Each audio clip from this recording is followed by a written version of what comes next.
Welcome to NFP Ocean's Meet the Member series. In this video, our founder, Kerrie Sheaves, is talking to the team from Hopscotch Accounting.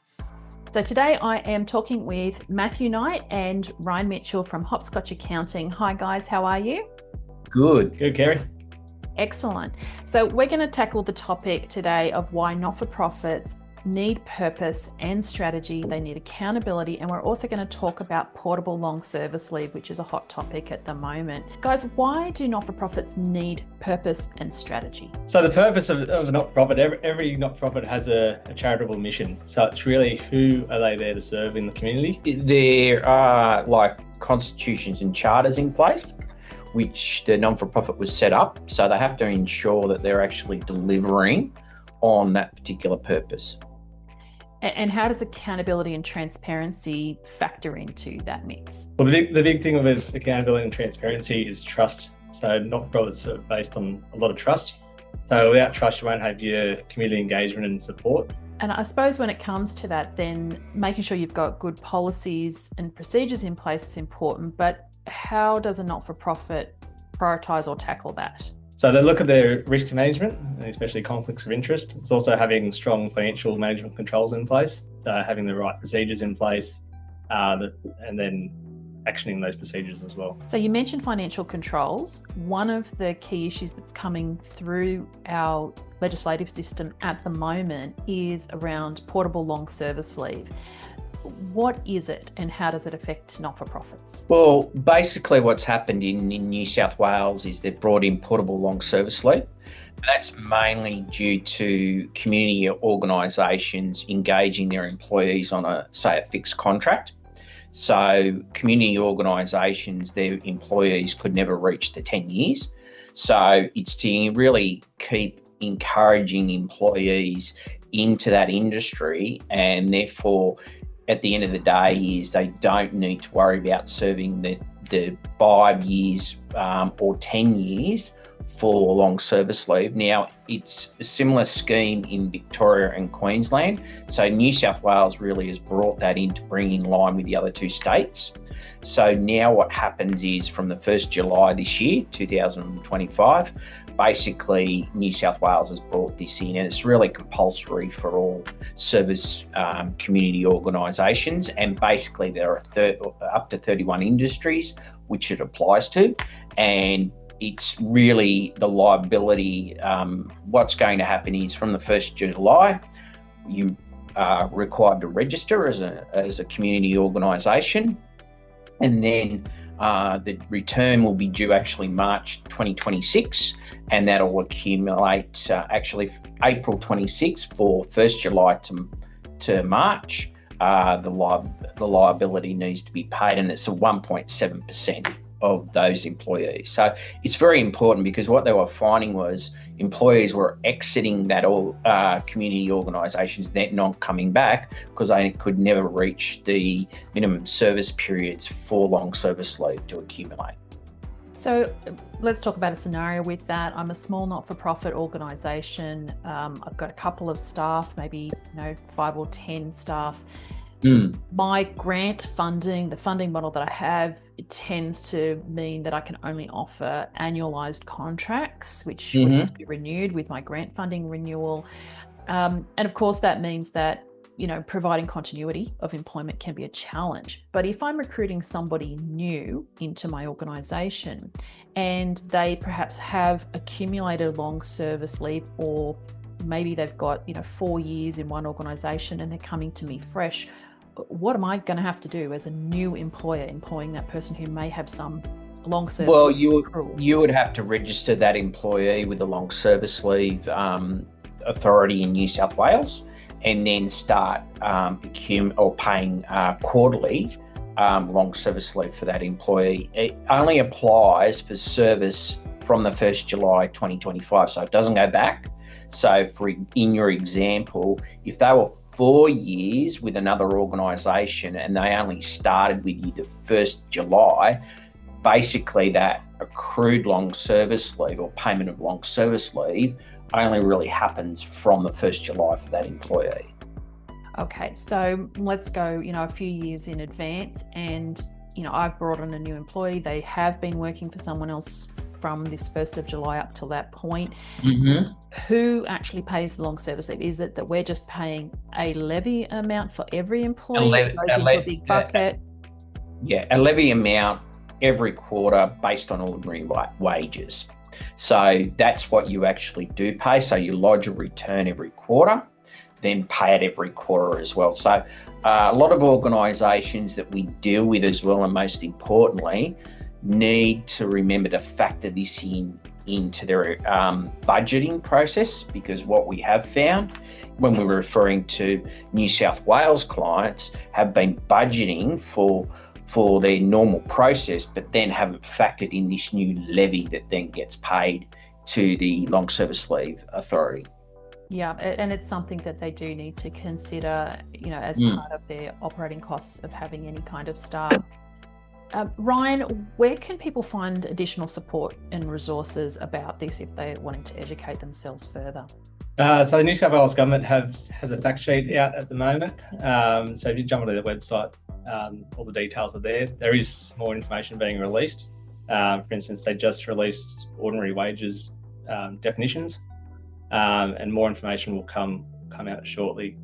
So the way that each employee actually has their own worker number, which is important. So when they move from organisation to organisation, they take that worker number with them, and each employer registers that worker number.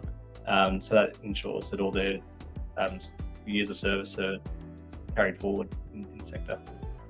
So a question just back on policies, because obviously this is a new policy and procedure that organisations need to include in their staffing manuals and the way they handle finance. If they're looking for help and trying to work out how do we navigate this, how do we make sure we've got the right financial and other policies and procedures in place, how do organisations like Hopscotch help? So the way that the portable long service leave works is you must register through your My Services app and attach with the organisation. So usually that'll be either the CEO or a senior internal person. Then the way that we've done it is they actually add us on as a user, and we actually look after the calculation every quarter for them. So what'll happen is we'll come through, put the calculation through, and then lodge the actual return for them after getting their review and sign off. So at the moment, what we're doing now, being from the 1st July, we're actually including that in an accrued liability for the client. Then once we tick around to the end of March, we'll be lodging their first, return, including those 9 months. And so the client won't be unaware of the liability. So we'll be doing a review and a process of the actual liability with the client and making sure they're aware and actually saying, well, these are the payment details. And one thing we always do in regards to being engaged externally is we always get a sign off, and we sit down, go through a review with the client on the calculation. We just don't present the calculation, say, here you are, there we go. We actually do a full detailed working paper, which then the client, we go through and review together. So then, as I said, they're fully aware of what's going on, and then we get the sign off, and we basically look after all the lodgement process for the client once we get the client sign off and review and sign off. So Ryan, what's one of the big issues you're seeing not-for-profit organisations wrestling with at the moment? The big thing is really the conflicts of interest. So at different levels as well. So we're seeing board members kind of overstepping their mark, for instance, getting involved in some of the management side of organisations. And then we've also had some conflicts of interest where staff members or even board members are doing some duties and getting paid for it, which is kind of outside their scope of what they should be doing. So that's really a big risk area for the organisation. One, they might not be specialised in that area.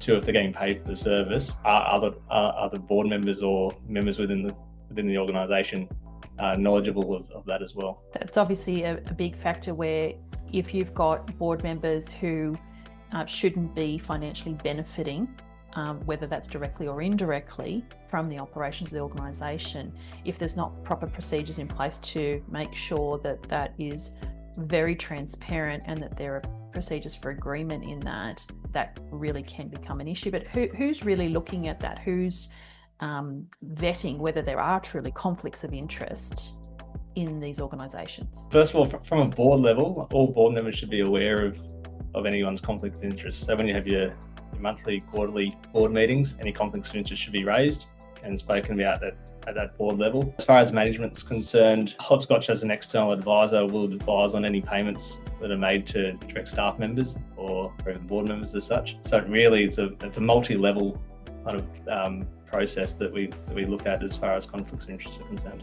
Okay, Ryan, what type of financial controls does Hopscotch use as best practice for NFP clients? So with our spending, we have spending limits in play, and different levels of authority. So we have different approvals in play. For instance, a junior staff member might only be able to approve something up to a certain dollar limit or in a certain tracking category, for instance, marketing expenses. There's also higher levels of authority. So the CEO might only have a spending limit of say $10,000 or $20,000, and then anything above that needs board approval. That's one of the approvals we have in play. So Matthew, who does Hopscotch have relationships with in a not-for-profit organisation, and why do they have those relationships? Well, we have a relationship with the CEO and the management and the finance committee, so being the internal management of the organisation. Plus what we do is we do insist on an introduction to a board. The reason for that is particularly with the CEO, conflicts of interest, and to take out any conflicts of interest, that is, increase in a CEO's pay, whether or not they got some expenses. And what we do is we usually insist on the board giving us approval prior to us making any adjustment or to actually make a payment in regards to it. We have had the experience before in the past where CEO has said, right, I want this payment being made. We've gone on the assumption that they've gone to the board and got that approval. And particularly because the board, usually a member of the board being the treasurer, has final approval over the internet banking. So we're thinking, well, if that is not the case, then that treasurer will not approve that expense. That has been proven incorrect before in the past. So to make sure that we get full transparency and no conflict of interest, we usually ask for board to actually give us an email approving that payment. What it does is it also protects the CEO from conflict of interest. So it's not really we're trying to go to the CEO, well, you're being bad. It's more to try and make sure they potentially are doing the right thing. And if they get questioned later on, then we can always say, well, the board gave the approval for that particular matter. So it is protecting the CEO. Some CEOs have taken as an attack on them before in the past, but it's not an attack. It's more of a assurance that they're doing the right thing. And again, it's about that separation of duty, making sure everyone's separated at duty, and that is the CEO's covered, the board's covered. And then if it's ever questioned in the future, we can always pull out that particular email trail and say, well, look, this is the approval for that particular payment, pay rise, whatever it happens to be. Thank you guys for your time today, and we look forward to connecting you with not-for-profit organisations. You can find more information about Hopscotch Accounting and the resources and services you need to grow your NFP at www.nfpocean.com. NFPs can join us for free.